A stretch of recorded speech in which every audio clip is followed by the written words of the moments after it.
Well, hello and welcome to Work Cookie, our weekly gathering of IOs, HRs, recruiters, and an actor as we try to make the world of work just a little bit better.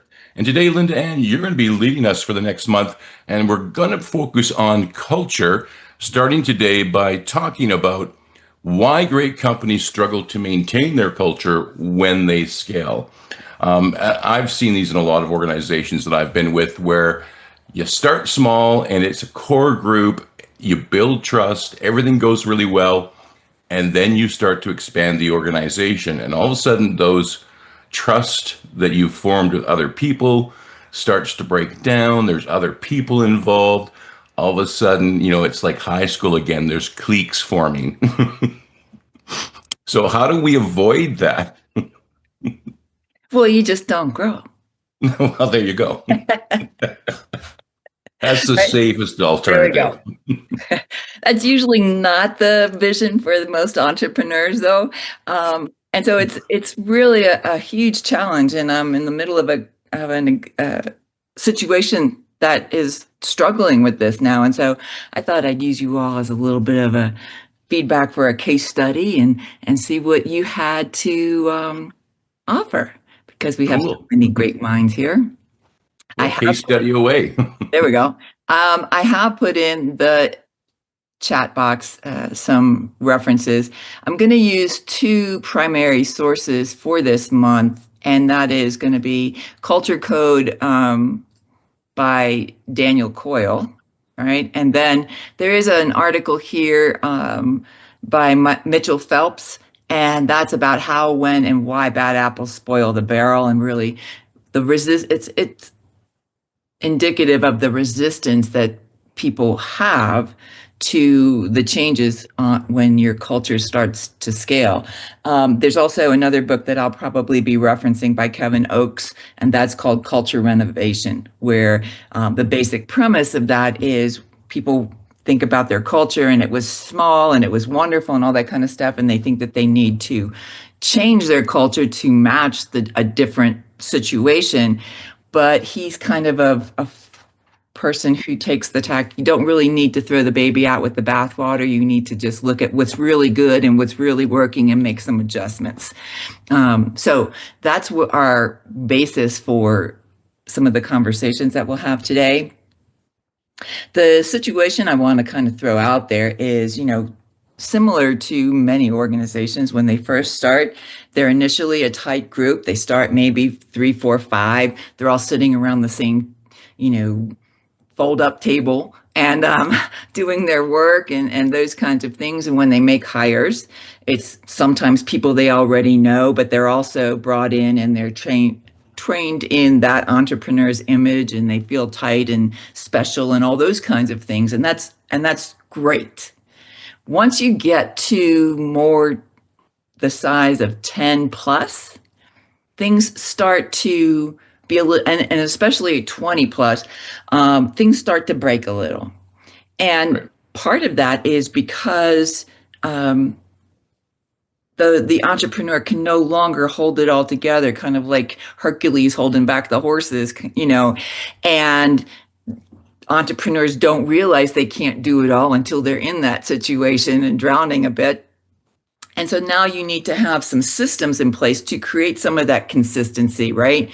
One of the great premises of franchises is the consistency between locations and things like that. And to have that consistency and have your clients know what to expect, then you need to have some standards and whatever.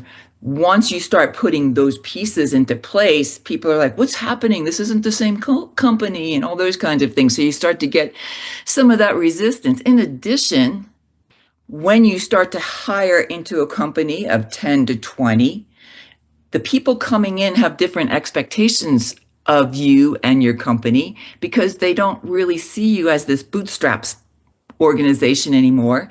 They expect you to have systems and processes and benefits and all those kinds of things in place.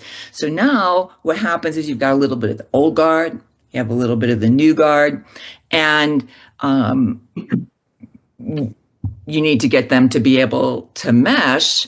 And then you've also got, and Emmy's not here, but I am going to channel her and say, and you've got those people who are cave people, who, as the acronym stands for, um, constantly against virtually everything. And we have one of those in my case study. So I would love to have people give me some insight, things that have worked for them. What are the pieces that really are important as artifacts as you go forward, artifacts and foundations? And I just had that conversation with this particular entrepreneur about what is it that he really sees as his company culture going forward, so that we can make sure that we remember it, revisit it, communicate it, all those kinds of things, and really stay true to that going forward. So, with that, I would love to hear any input. And if we don't get any, I have some questions that I can prompt you with. Well, I've got a question for you, and it's about the role of communication in all of this. Because I've seen it myself working in, small groups of five. One of the things we have to figure out, first of all, is how exactly are we going to communicate with each other? And I can see as these organizations expand and grow, that communication is one of the first issues that's going to break down. Yeah, well, because it's not happening organically as much, right? Because there's Right. probably an office somewhere instead of you're sitting around the table just communicating thoughts on a constant basis. So, yeah, and then, the whole process of communication and death by PowerPoint doesn't usually go well with especially the old guard. And so you have to figure out other ways to make sure that people still have that feeling and communication. And I don't know that, Teams probably isn't the best way to do it either. So is it your Friday afternoon lunches or your Wednesday afternoon happy hours, or what is it for you and that organization? You're absolutely right, Tom. Happy hour Monday to Friday. There you go. Thank you very much for that. Nick, let's go to you. Yeah, it's a unique problem because I think what happens most of the time is you get, the core group of people who got the thing off the ground and got it to scale, and they have all of these routines and assumptions, and they know the whole story, and now they've got to go back and kind of create the policy and all of that, and they've got to kind of standardize it because, I mean, I always kind of wonder if, culture isn't just personality at scale. And so, it's easy with a small group to be very personality based. And oh, well, Tom's the comic relief and, LindaAnn's the go-getter, and everybody kind of knows their roles. And you don't have to talk about it because there's not that much to juggle, that everybody's got the goal and they go for it. But when you start to bring in, well, okay, nobody knows how to do benefits, so we've got to bring Rich in, with that expertise to take care of this, thing that's still moving. Sorry, Rich, I didn't mean to put you outside your expertise. But now you got to, tell the story, and when you first start telling it, it's, well, what is our story? How did we get here? We all know what happened, but somebody's got to go back and really say, this is who we are, and make some of those declarative statements. And to have to call it out and name it, even the five people in the room to start it may not have been on the same page, or they may not have seen it the same way. And so when you start to choose those words and start to crystallize some of that, because you've got to get it on paper, you've got to have it out there for consistency. Now all of a sudden it's like, well, whoa, that's not what I signed on for. That's not what I do. I'm not, the tech guru or whatever role that I was pigeonholed in earlier. And so I think that's one of those sort of very emotional reactions to change, is that, oh, now we have to call it, and there's a definition and there's a baseline, and I was just doing it because it was fun.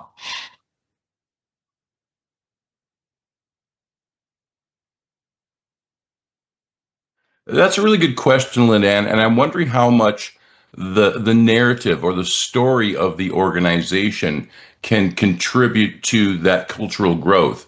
Because I think Nick's right. Once we lose the story of the organization, people start to sort of wander in the hinterlands. So I was in one organization where the entrepreneur would periodically, at least once a quarter, sometimes it depends on how many hires had happened recently, but he would go ahead and have everybody that had been a recent hire come, and he would do a presentation about the history of the company and give people some of that background and basis, and they go, "Oh, I didn't know that," or "Where did the name come from?" or "Where did," all of those things. And I think that was very, very helpful. Story time. I love that. Lee, let's go to you. Ooh, well, we don't take any of the easy ones here, do we? The you know, team and group dynamics are fascinating just in general. But when you have a small startup, when you get beyond a solopreneur and you've got like a small group, you've got the main person that's like first among equals.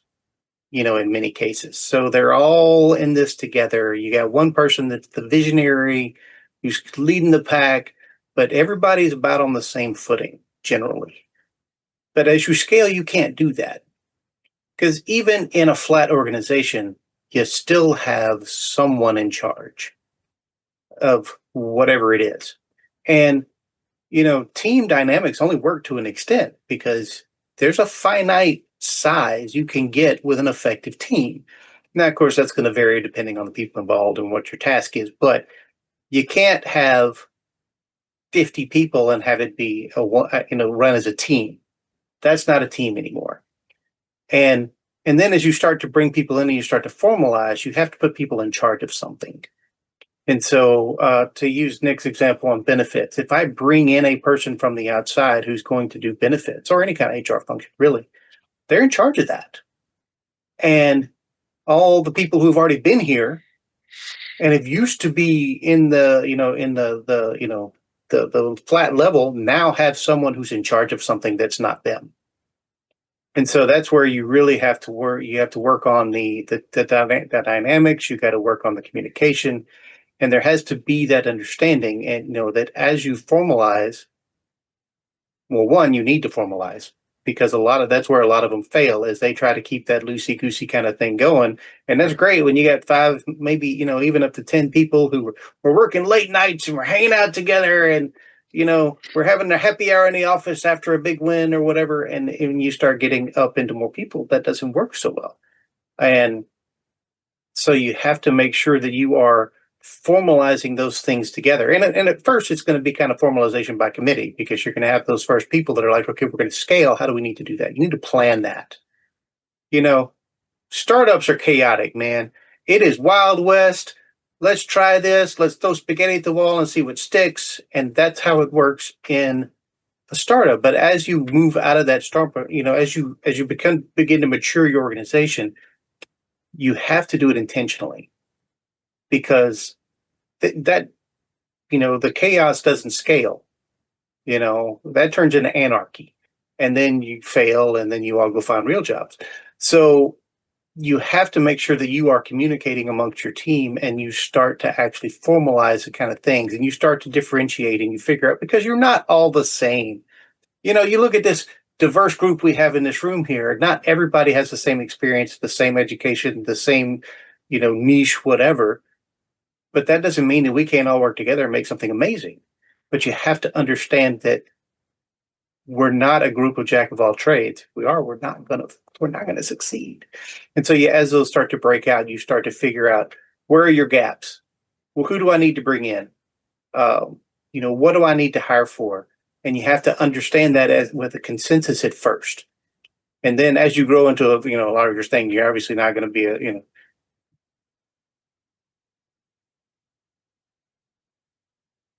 most organizations are not democracy. Well, 100 people are going to vote on it. No, probably not. So you have to start formalizing that early, and you have to figure out, well, as LindaAnn and emulate the cave people, you got to figure those out. Sometimes they're positive. I need somebody to call me on things. I need somebody that I can work through the story with. I need that. But then at the same time, you have to figure out sometimes those people need to go somewhere else.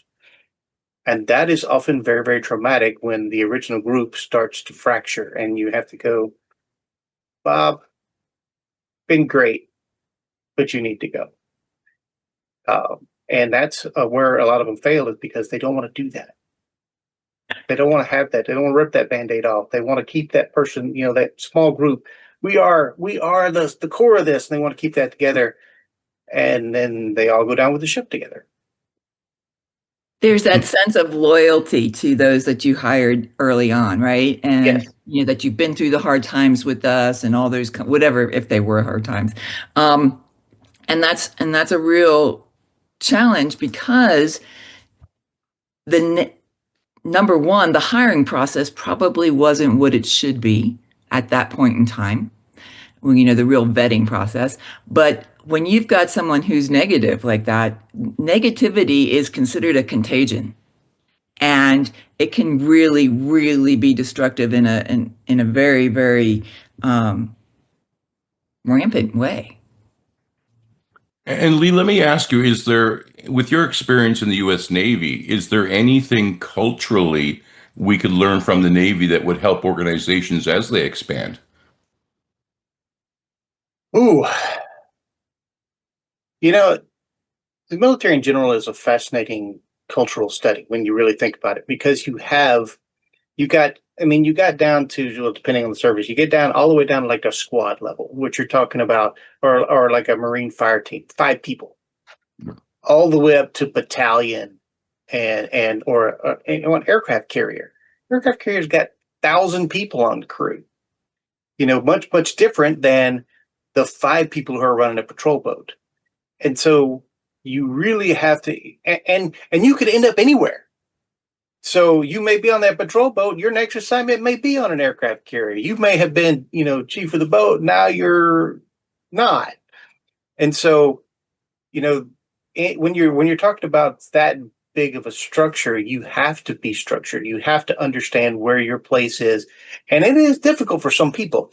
Like my last assignment was for the HR hub for the Navy, and you had very, very senior officers who had been commanding officers somewhere else who were now a department head. And that can be a very, very hard adjustment. I mean, one of my bosses was an F-18 pilot. He'd been in the cockpit for 14 years, and they stuck him at a desk. Helped me understand suicide in the military right there. But so the culture shock there, and then you have to have mechanisms in place for that. You have to know where you are in that thing. And that's where rank, in the military, that's kind of where rank can kind of come into there. You understand where you are in the great scheme of things. And usually not everyone deals with that well, and usually they don't stay. But it is a very, very interesting dynamic, because if I'm on a forward deployed small team, we live together, we eat together, all those things, and there's a different bond than there is, Nick's in a department down the road thing around the corner. I know him, but I don't know him. And so there's a totally different dynamic. But it is kind of similar though, when you go from that smaller command to the bigger command, and you've got to figure out the different lay of the land and different personalities and leadership styles. Oh man. Well, thank you very much Thanks for for that. bringing all that back, Tom. I think Lee may need a moment. Thank you very much. Rich, let's go to you in Chicago. Yeah, I was just thinking, LindaAnn, I'm glad that you brought up franchises, because, it's a the idea of a franchise, it's a very replicable model, right? And even the companies that I've worked with and have known that were like laundry operations, they would have like 5 or 6 locations. Their systems were consistent across their entire kind of ecosystem, right? And so it's hard to have a conversation about culture if you don't bring in that shine. So if we look at your culture is, it stems from the underlying assumptions, the why we're here for as an organization, that stems into the espoused values. This is what we stand for. This is the value we bring, and this is why we do what we do. And then like the visible part of everything are the artifacts and the behaviors, right? The outward signs and symbols and behaviors and stuff. Franchises are remarkably good at that part of it, especially, right? I mean, that like under the water, if we're looking at like an iceberg, right? The underwater values and assumptions are key and need to be across every organization across the country that is in that franchise, so that there's consistency, right? But when a franchise owner needs to expand, right, they have a model to follow that is very consistent and allows them to do that and maintain the cultural aspect of the overall organization. But I will say that there's a certain flavor to, like, when a family owns like 5 or 6 of a specific location, they're owned by that family by the way that their people act and behave, right? And that comes from those artifacts, right? So a big part of that is, and kind of the military is outstanding at this part, right? Rituals. What do we do all the time, consistently at every step, right? So that those rituals can be the onboarding, that can be your daily startups, your regular stand-up meetings, your closing procedures, all of that stuff. When it's consistently done, one of my first jobs was working at Blockbuster Video, and we had our own jargon.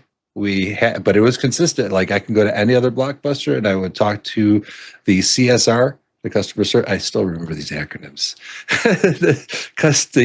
the MOD, the manager on duty, right? I mean, and I would be, I could just fall into place and do what needed to be done there, from stocking the shelves to checking in the tapes. Yes, they were tapes that in the 90s, but I think those organizations that have developed systems that are replicable, and create a consistent product, are those that can scale and maintain those cultures. It's when we try to, and look, Peter Drucker, and I totally align with this, right? Says that marketing and innovation are 2 things that make money, right? For an organization, makes them stand out. But if we try to innovate, like, every time we have to grow and we try to change everything all at once, that's when I see things spiral out of control. And that's when you have a location that's probably not going to do as well as just the other ones, because they've gone rogue, if that makes sense. So those rituals and behaviors and all that stuff, they go out of whack. So if you could systematize, and there are systems, like, for entrepreneurs, for small business, but I think even big businesses could adopt them, right? Like the Great Game of Business, EOS, Entrepreneurial Operating System. The other ones escape me right now, but there are a few of them that are out there that are, you start with values, right? You're very very rigid on that, right? You are setting goals and objectives, and those are usually done quarterly, and some of them are they're all SMART, right? Specific, measurable, attainable, relevant, time constrained, right?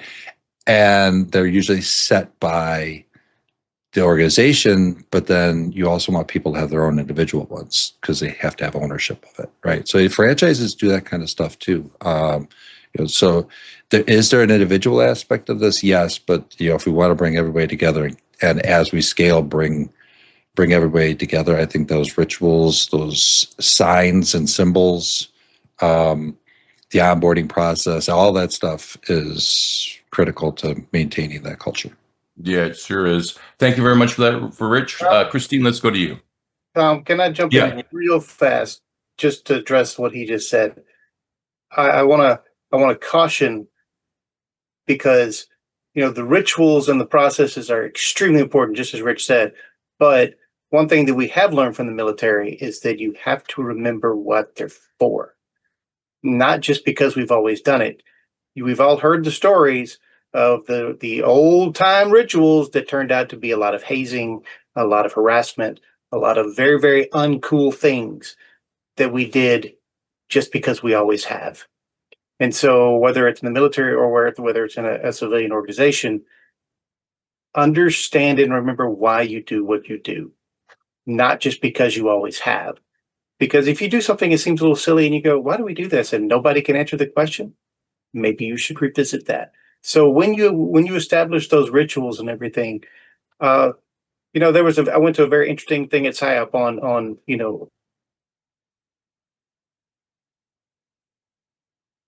organizations that were very cult like, and or at least the people who were doing the people above may know.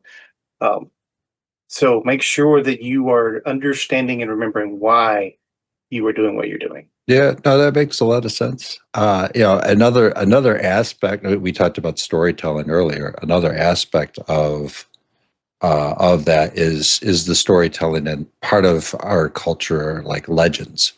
The stories that are told, that are passed down. When those are skewed and when those get to be abusive and, like Lee said, hazing, which I have some very personal experiences with in various organizations, that can be very detrimental. So you do need to be very, very specific about aligning those to why we're here. Well, maybe I should go back to LindaAnn before we go to you, Christine, because LindaAnn, that was a question that was kind of formulating in my brain, is that you may want to do a culture check before you try to scale your organization and your culture, because if your culture is toxic, you're just going to expand your toxic culture, right? Yeah, that could be. I think it's important to, yeah, I think you're absolutely right. Doing some individual checks, especially when you're smaller, maybe not so much in a group setting, but really finding out individually how people are feeling about certain aspects of it. I think that's really important. It's also, from my perspective, in my opinion, that when you have some of that negativity or that rogue mentality, that it be addressed swiftly and on multiple fronts, right? Not just coming from, say, it needs to come from the leader, from the owner, from peers or whatever, so that they understand that that's not something that they want to, it's not an environment they want to live in, because really people are living in that, right? Yeah, it's a big part of our lives. Thank you very much for that, LindaAnn. Christine, let's go to you. Thank you.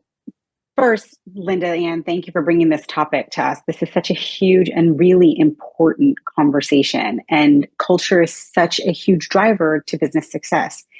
And a lot of my business functions in the trying to scale from a successful small business to that next level in a mid-sized organization. And one of the biggest struggles is, who are we now as we move forward, and how do we define that? And I think a lot of the things that you really talked about when bringing in kind of that new world order, but you've got this old world that's like, well, that's not how things were done. I think it's really important. And one of the biggest things I emphasize to my clients before we start kind of going out, I know we need more bandwidth, we need more resources, and we need to start looking at expanding our business. But let's first define, how did we get here?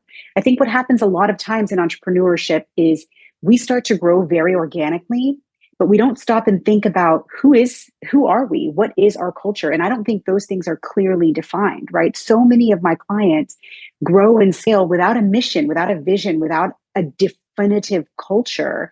And then you start to talk about all the HR processes. What does our process look like? I don't know. The CEO's the bottleneck. He's the one who signs off on this, or she's the one who says we do X and this is how we do Y in payroll. And we have to sit back and say, look, this is a culture that is bound for toxicity because you're too busy holding on to everything. You've got to put things in place to move your business forward. And that is the biggest struggle I face with all of my clients that are scaling their business. It is really hard to let go of your baby. It is so difficult to say, I'm ready to let the people that I brought in execute. And so a lot of that culture is, it then becomes a trust issue. It's like, do I trust the people that I hired to be in place that have kind of been in the trenches with me? And if I don't trust them, maybe we should talk about what that means from a culture perspective. What culture are we developing? What culture are we saying is okay if you, the entrepreneur founder, doesn't trust the people you brought on board that took you from just yourself to the small business that you are, and now to the multi-million-dollar business you want to be? What are we saying when we don't say we trust them?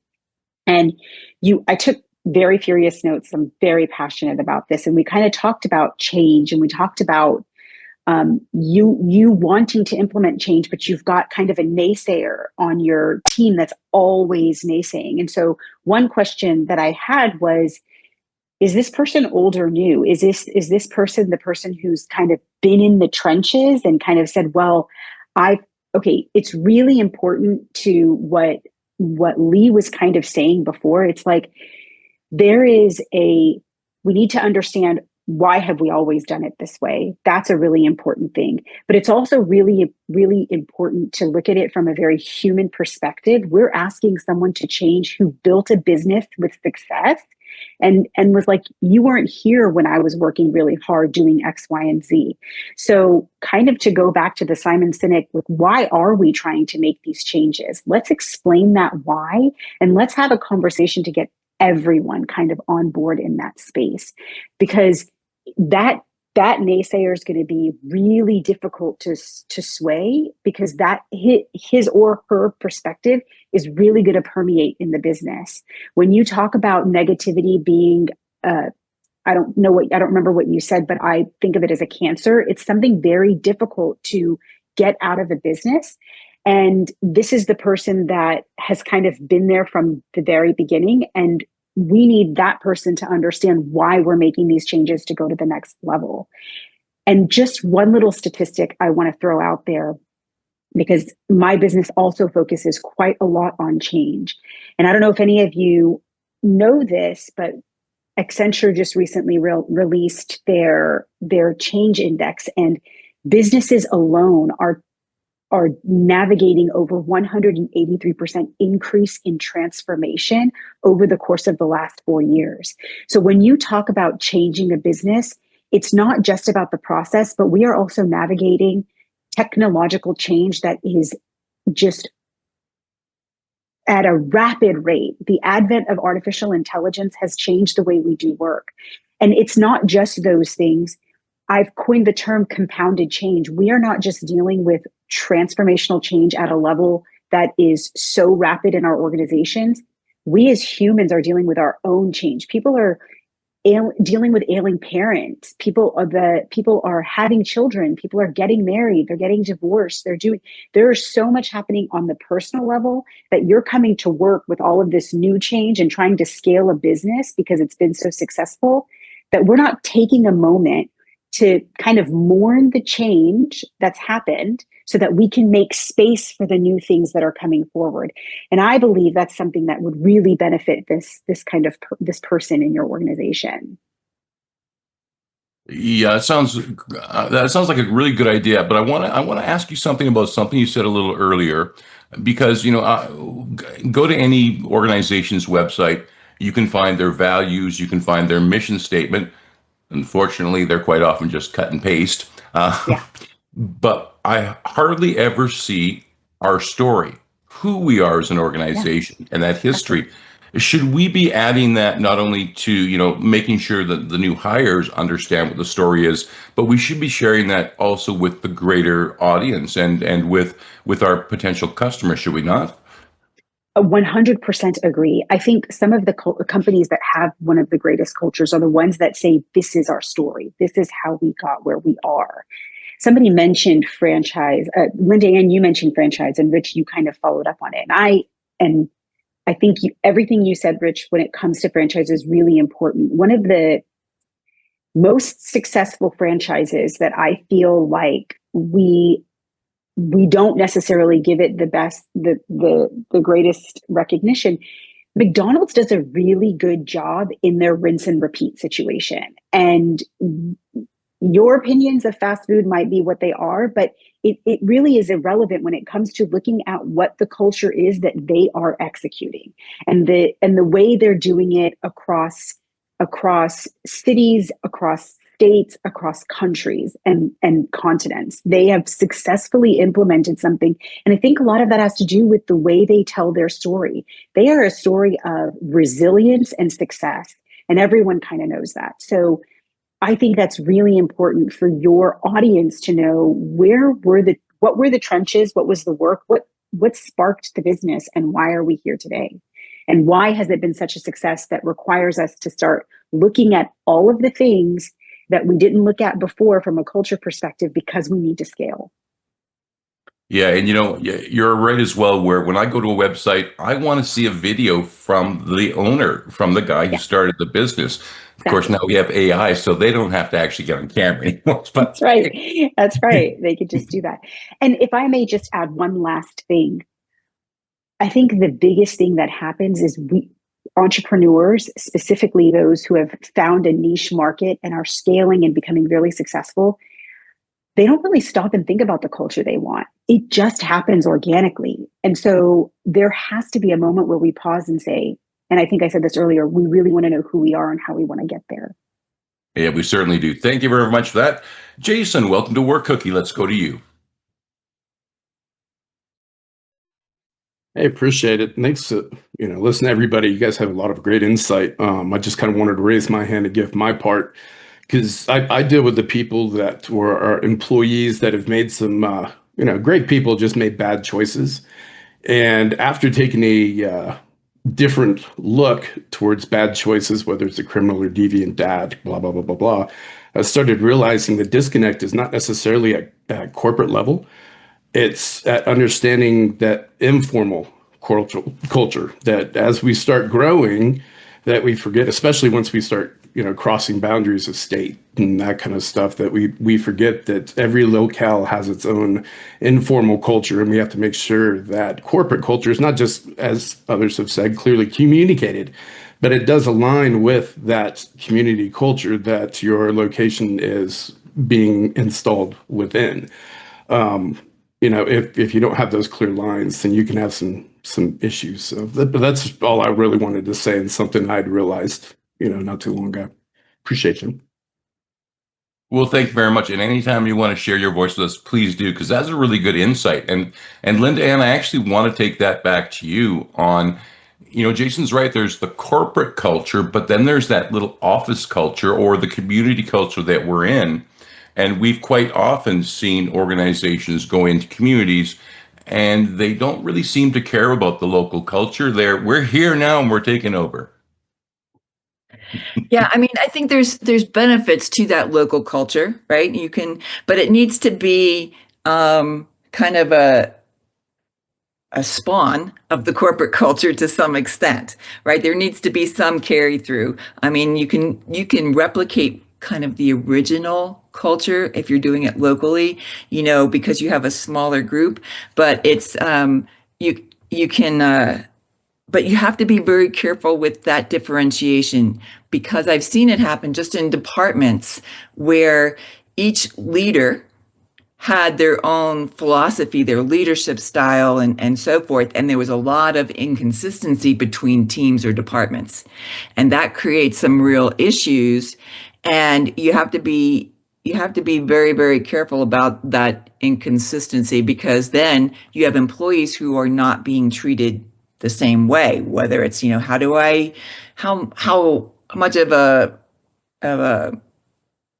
hardcore am I on, whether you have to go out and let your dog out or come back to work, or, versus clocking in and clocking out, and those kinds of things. And I think that, to what Christine was saying about McDonald's, one of the things about McDonald's is I know people who have gone through their management training, and their management training is I haven't been through it, but my understanding is that it is stellar. And so when you have great management training and put it into those franchise situations, that's a whole different ballgame. Let me ask you as well, because I know there are some organizations that when they come to a new community, they reach out to the community and they try to get involved. And there's also organizations where you can volunteer and they'll give you time off to volunteer with organizations in your local community. Is that a great way to build not only the community culture, but the organizational culture with really getting involved with your community? Oh, absolutely. I've been a proponent for quite some time of volunteer days being a benefit. So if you want to go, volunteer at Habitat for Humanity for a day, and not have to take vacation time to do that, there's real plus synergistic benefit to that, to both the employee and the organization you're volunteering at, and the company, because go ahead and wear the shirt that says, whatever company you're from, and you can post it on that so and so was at that. There's a lot of, you can get a lot of mileage out of that, by just embracing that community and participation. And that's a simple little change that most organizations can make today. Thank you very much for that. Nick, let's go back to you. Yeah, well, we've went all around it. It feels like, and I think we talk about scaling and going up, and I think there is this tugging. It's no longer just one person, and I think we talk about some of the challenges about you don't know what you don't know, and so now all of a sudden you've got to bring in people with expertise, and somebody mentioned the hiring process probably isn't what it should be. Well, of course it's not going to be if you haven't stopped and thought about, okay, we're at a crossroads. This is important. And who we bring in is going to help continue to shape and mold, because culture is not a static point in time. And I think it's, as much a reality as is a continuing goal. And so I think founders and people who are in the process of scaling do need to stop and probably get with a coach or somebody who has helped others navigate with it and say, okay, let me lay out for you all the things that you need to think about that were important to you when you started. Now we are, we've gotten the customers, and now we're going to have more people. Are we going to be people centric, or are we going to be, who's our primary stakeholder? The investors, the people, go through all these sorts of line items that if you stop and think about it, it's incredibly simple. It's not just a checklist by any stretch of the imagination, but to stop and have areas to think about. Okay, what does compensation mean? Are we going to be better than market? Are we going to be at market? Is our product so good that people will come no matter what? How are we going to conduct ourselves in the community through volunteer days, things like that? But I think getting a coach, getting somebody who has seen that scale, whether it's a mentor or an IO psychologist. There's the shameless plug of the week. To come in and put somebody through those paces, because I think a lot of entrepreneurs in particular are really brilliant people. One thing, and now they have to wear this other dozen hats, or put a hat on somebody and say, I trust you to solve this problem for me. And you can't build trust in an interview. I mean, you can get a lot of indications, but I think that's where you get that old guard, new guard, where you had some struggle together, some commonality, and now, well, okay, you've got this expertise that I need that, but what are you like when how do you treat your server when we take a business lunch? Things like that. So it's a lot of things, and I think it's just, there's so much go now. We have on-demand, instant, and if you don't make the move, somebody's going to make it for you. That really the power is in that pause to say, we're going to take, a weekend retreat, whatever it is. We're going to sit down. We're going to wrestle with these issues. We're going to have a plan that can adapt and change, but this is the direction we want to head, and see if it works, and we can adjust our strategy from there. Thank you very much for that. Lee, let's go to you. Oh, man. Nick just hit on something that we really haven't touched much on, but, when you're talking going, startup and maturing your organization, we all know, we've preached it many times that across the board, hiring is broken. And, you have to be intentional when you start bringing in other people. You can't just go, hey, everybody, this is my brother-in-law. He's going to come in and do this thing, which happens in startups. You meet some guy on an airplane. Hey, come work with us, whatever. And that's fine when when you're in a startup and you're in a chaotic thing and you got turnover, you got these things going on, blah blah blah blah blah. Cool. But when you're in the maturization phase, you have got to start establishing the things that are going to take you to that next level. And one of those things is your hiring. Who do you want to hire? And you really need to go through and you need to be intentional about that. You need to, and if you've never done it, talk to someone. Like Nick said, talk to a coach. Hire a group that does it professionally, something, but don't just bring somebody in, have a conversation, and just say, "Hey, I think you'll work." You have no idea. You don't know what the questions to ask. You don't know what you can ask. Newsflash: there are illegal questions you can't ask a candidate in an interview. Do you know what those are? If not, then that's something that you should really consider. And are you the right person to interview that person? Do you know anything about what you're trying to hire them for? Because if you don't, how do you know that they can do what you want them to do? And that's one thing, when you've got something and you've got the founder is interviewing everybody. Well, I guarantee you that the founder is not an expert in everything. So can that person do that thing? Well, I think they can. Well, how do you know? So make sure that that is an important thing, to take that opportunity to really, really think through your hiring process. Think through how you are going to do that to get the right people that can do the job, that can fit your culture, who can add to your culture, because especially in that stage, you are actually looking at, multipliers. You were looking at someone who's going to add to your culture. This is a good time to talk, diversity. We need diversity of thought. General Patton said, if everybody's thinking the same thing, somebody's not thinking. So this is a time to really focus on those things that, okay, we've all been in the trench together, this, 6 people, whatever. And we all are kind of carbon copies of each other from all the time we spent together. Maybe we should get some fresh, gray matter in here. And let's focus on that. I've actually been that person in a job interview who's been asked an illegal question. And then it's always, do you answer the question? Do you point out to them that's an illegal question? How badly do you want this job? Do you want to work for someone who asks an illegal question? So LindaAnn, let me go back to you, because I've been, the director of a show, and I've auditioned actors. I've got their resume in front of me. I've seen a sample of their work. But I'm also trying to get a sense of who they are, because will they fit in with the rest of the cast? Having a cast that does not get along, not a not a recipe for success. So how do you do that? How do you sit in a job interview and get a sense of whether or not the person is going to be an asset to the team, despite their glowing resume? Well, I had a situation recently where maybe their resume isn't as glowing as you think. I was doing a company I work with had to hire someone, and they had the recruiter got a resume.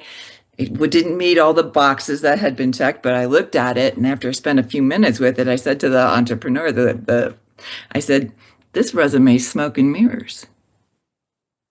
Right? So they had already been through some interviews with the teams, and I've given them questions they can ask, and they're technical people, but when came time for me to sit in with some other people and ask some pointed questions about the resume, it was a crash and burn.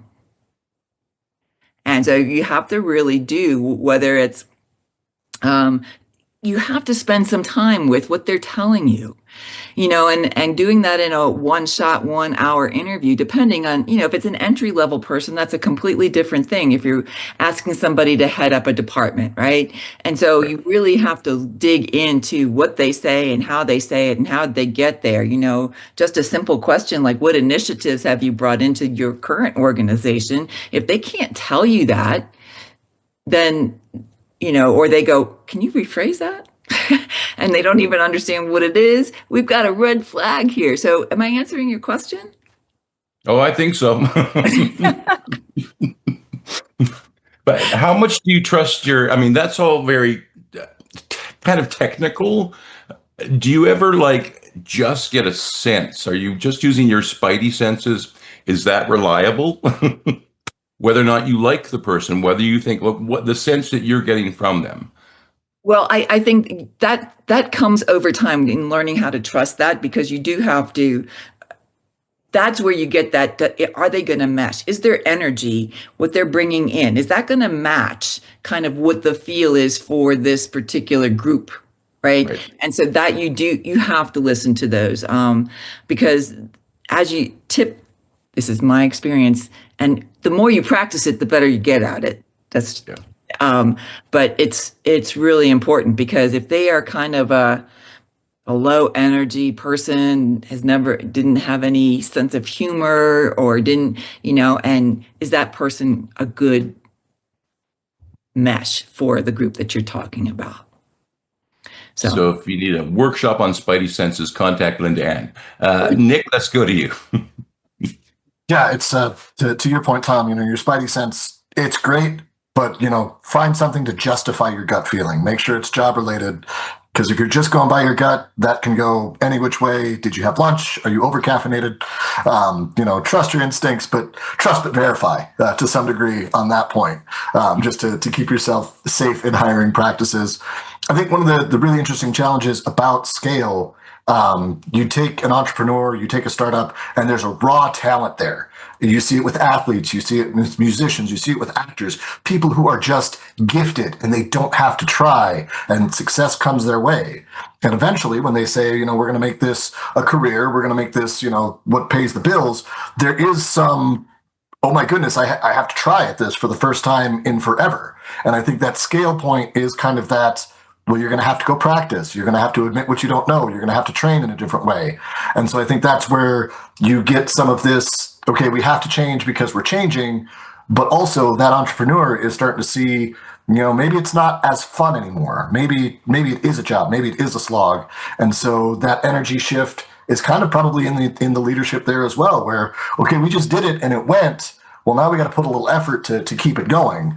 And I think the fact that these two things tend to coincide is probably a reason why it is so hard to scale, because you may not have the confidence or resources to, say, we've had all the success. We can keep doing this. We've done the hard things.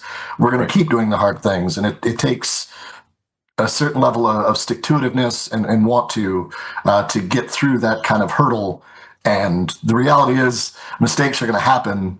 How high risk are the new people coming in? Where do you start with these sorts of things? Once you have the foundation down, which is where that kind of pause comes in, how do you build on it from there? Yeah, you're right. You're absolutely right. And when we expanded into the West, we didn't send people out there sort of willy-nilly. We had a plan and we had guides.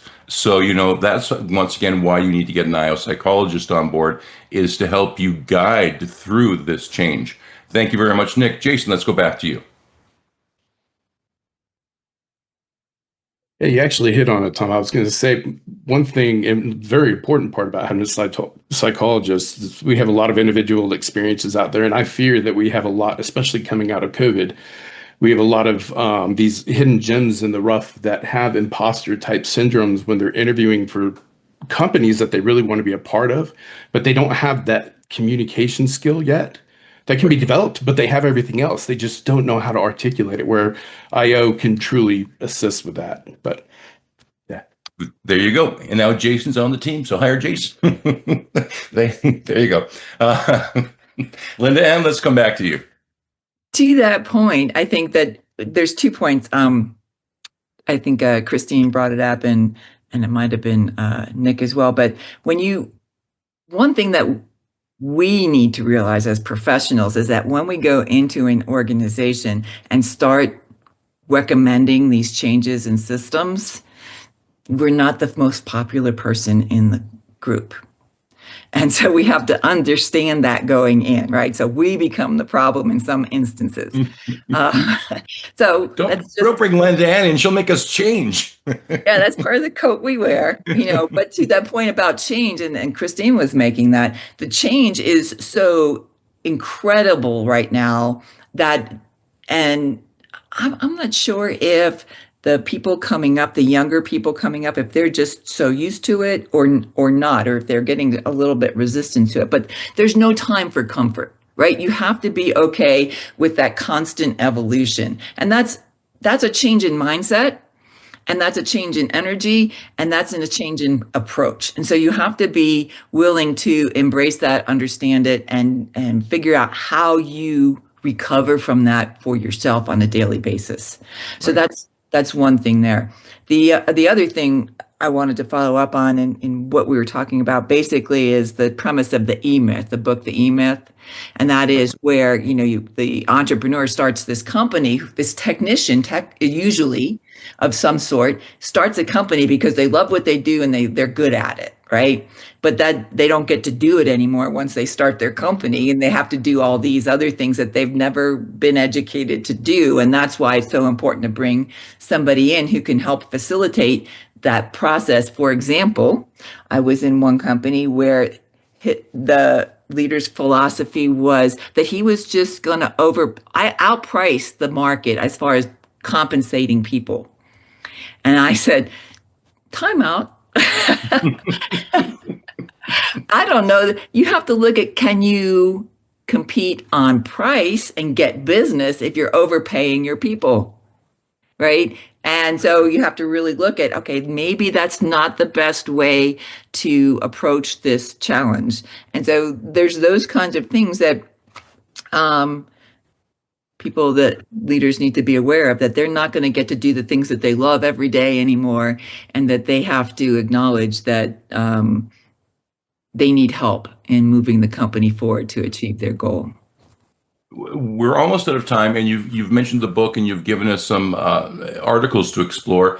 Is there any organizations out there right now that are doing this right?